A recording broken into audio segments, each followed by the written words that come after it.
सभी साथियों को मेरा नमस्कार, स्वागत है आप सभी का आज 6 जुलाई के जनसत्ता विश्लेषण में। आइए शुरू करते हैं आज का जनसत्ता विश्लेषण। प्रथम पृष्ठ पे हाथरस से जुड़ी खबर है। हमारे लीडर ऑफ अपोजिशन माननीय राहुल गांधी जी हाथरस गए। अभी अंडर इन्वेस्टिगेशन इंसिडेंट, अरेस्ट किए जा रहे हैं, इंक्वायरी चल रही है, तो समय रहते अपडेट्स आ जाएंगी। इसके अलावा ब्रिटेन को लेकर खबर है। ब्रिटेन में लेबर पार्टी ने भारी मतों से विजय प्राप्त करी है। अब की बार 400 पार इनकी हो गई है। लेबर पार्टी की अगर हम बात करें तो मैंने पिछली वीडियो में बताया भी हुआ, तो आप देख लीजिएगा। थोड़ा सा मैं इनका वो बताऊं इतिहास। लेबर पार्टी ने बहुत सालों बाद ये चुनाव जीता है। इनसे पहले टोनी ब्लेयर साहब थे। टोनी ब्लेयर साहब ने 1997 में और 2001 में चुनाव जीता था। फिर कंजर्वेटिव पार्टी का दबदबा रहा था।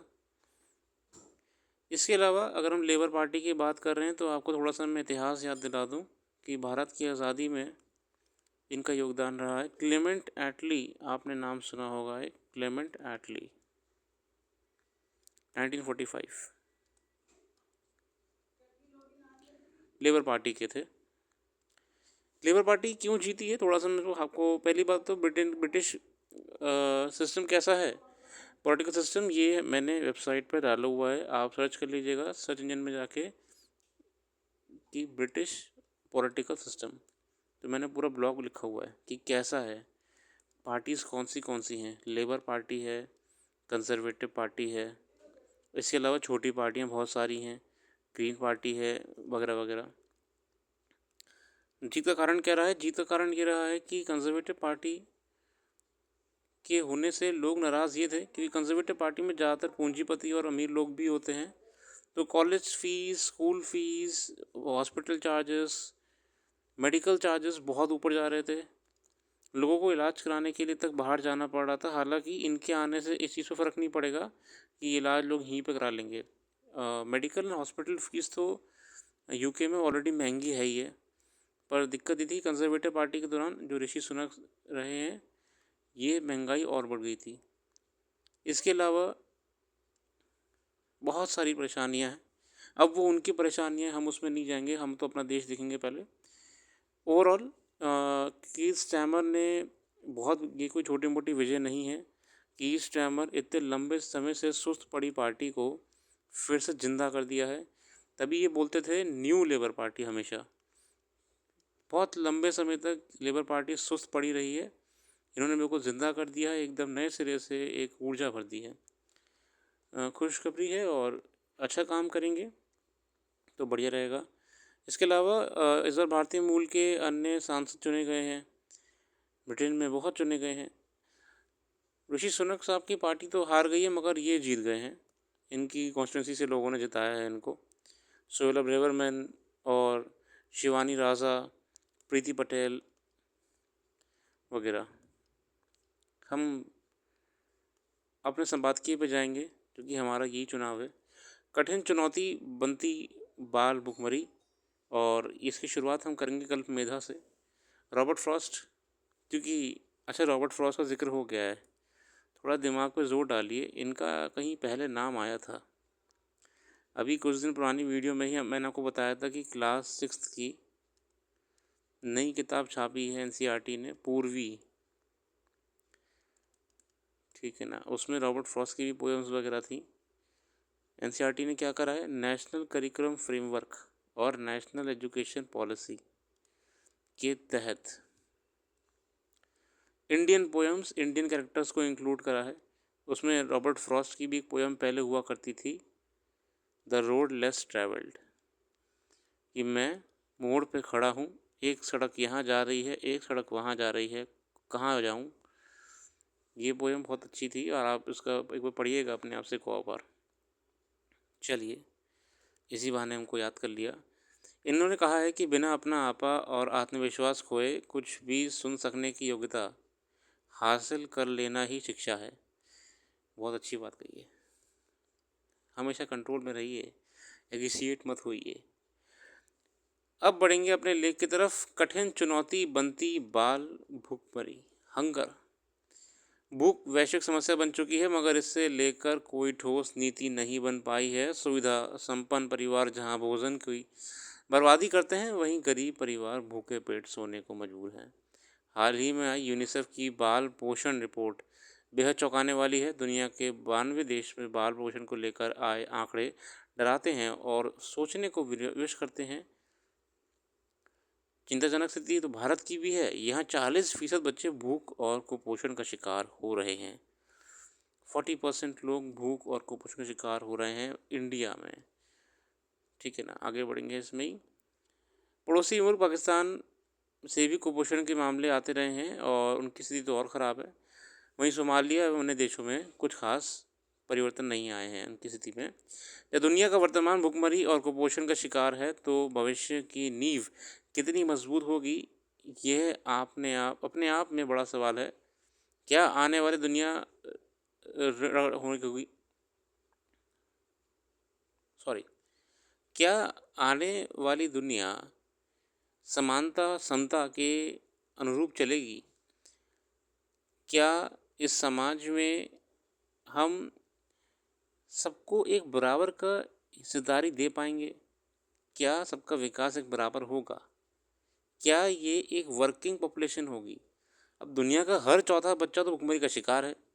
18.1 करोड़ मासूम बच्चों में 65% भूख और भोजन के लिए संघर्ष कर रहे हैं। ये दुनिया के लिए बड़े विमर्श का विषय है। एक तरफ जहां हम बच्चों को भोजन नहीं उपलब्ध करा पा रहे हैं, वहीं दूसरी तरफ कई देशों में चल रहा युद्ध में हम बाल अधिकार को संरक्षित करने में नाकाम हैं। वैश्विक स्तर पर गुटों में बटी दुनिया के देशों ने अपना सोच को सिर्फ कूटनीतिक संबंधों का सीमित कर दिया है। साथियों, ग्राउंड रियलिटी पर अगर हम देख रहे हैं तो बड़ी समस्या ये आ रही है कि एक तरफ तो भुखमरी है और ग्राउंड लेवल पर समस्याएं हैं, है ना। बॉन्डेड लेबर है, चाइल्ड लेबर है, ये सिर्फ फाइलों में और रपटों में दिखता है, जबकि दुनिया का सारा ध्यान तो भैया डिप्लोमेसी पे है। किसको सपोर्ट करना है, किसको नहीं करना है, किधर बम गिराना है, किधर नहीं गिराना है, कौन सी जगह हथियानी है, कौन सी छोड़नी है। तो इन सब के बीच में ना ये सब रपट में रह जाती है। रपट से रपट आती रहेंगी हर साल, ये परिवर्तन नहीं होगा। आर्थिक विपणन की वजह से आम आदमी बच्चों को पौष्टिक आहार नहीं दे पाता है, क्योंकि उसकी आमदनी उतनी नहीं होती। वह कठिन परिश्रम के बाद भी जैसे तैसे रोटी दाल जुटा पाता है। कभी हालात ऐसे बनते हैं कि पूरे परिवार को भूखे पेट सोना पड़ता है। उसके सामने पहले पेट भरने की चुनौती होती है, वहीं वह पौष्टिक आहार की कल्पना भी नहीं कर सकता। इस स्थिति में आम आदमी दूध, मछली, मांस, अंडे और विटामिन युक्त फल की व्यवस्था कहाँ से कर सकता है? सही बात है, जहाँ पे हम एक तरफ अपनी बेसिक लाइफ नेसेसिटीज़ को पूरा करने में लगे हुए हैं, तो अब न्यूट्रिशन वगैरह कहाँ से लाएंगे जब इनकम ही कम रहेगी। यूनिसेफ की आहार सूची के अनुसार कम से कम 8 प्रकार के आहार बच्चों के समुचित पोषण के लिए चाहिए। अगर 8 ना उपलब्ध हो तो कम से कम 5 आहार तो मिलने ही चाहिए, मगर बहुत सारे लोग इन 5 आहार को भी नहीं जुटा पाते।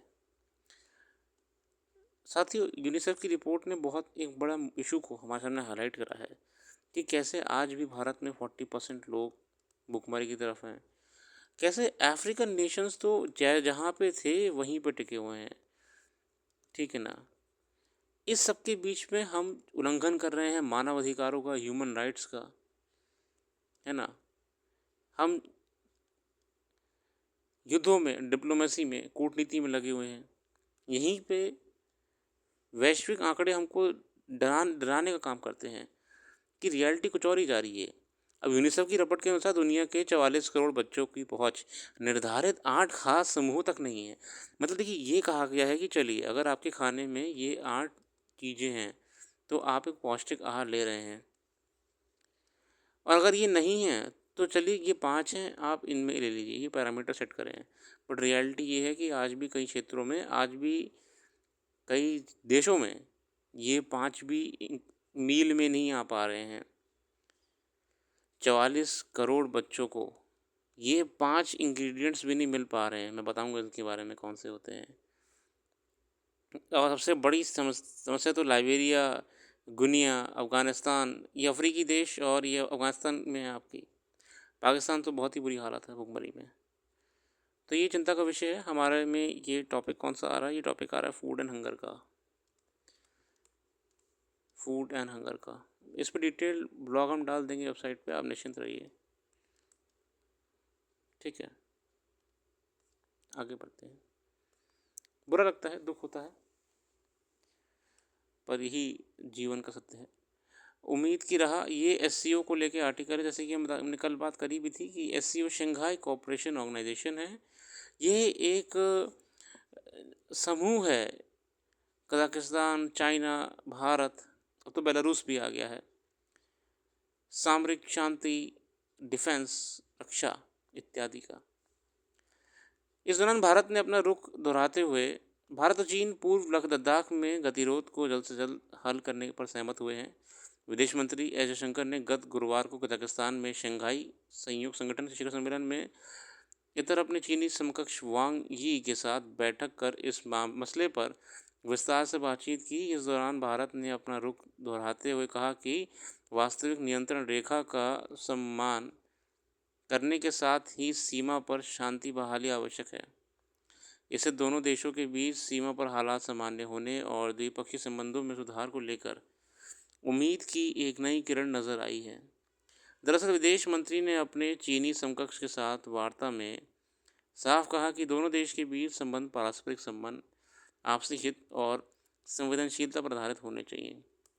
इसलिए भारत प्रयास कर रहा है कि कैसे चाइना से हमारी सही बने ना, इसमें वही मत जाइएगा तो कूटनीति चलती रहेगी। आप ये पढ़िएगा एससीओ क्या है।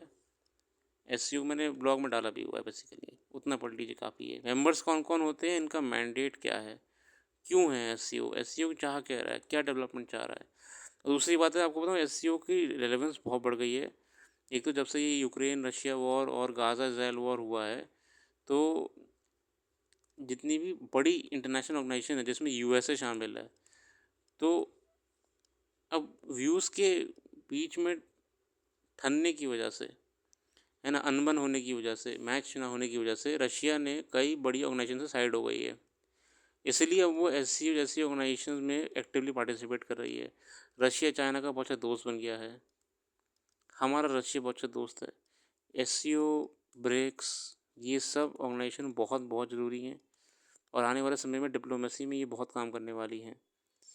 ठीक है, ये एशियन कंट्रीज़ अपने आप को मजबूत दिखाने का प्रयास कर रहे हैं। अगला है ब्रिटेन की सत्ता। ये कुछ विशेष नहीं, मैं जो था आपको बता दिए, बाकी आप इधर मत देखिए ज़्यादा। ये और आर्टिकल अच्छा लगा। ये राहुल गांधी जी पे है, मुकेश भारद्वाज जी द्वारा। पढ़िएगा एक बार, आपके लीडर ऑपोजिशन है, आप एस्पिरेंट्स हैं, आप लोग को दोनों तरफ से पॉइंट जानने चाहिए। ये लीडर ऑपोजिशन है आपके, आपको इनके बारे में भी जानना चाहिए कि क्या बात यहाँ पे लेखक साहब कह रहे हैं। मैं आगे बढ़ूँगा और करंट अफेयर्स पे देखते हैं क्या आई हैं करंट अफेयर्स।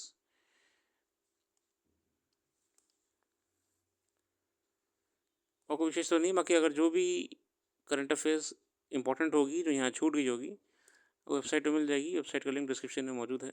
आज के लिए इतना ही रखते हैं। अपना कीमती समय देने के लिए बहुत बहुत धन्यवाद। आपका दिन शुभ हो।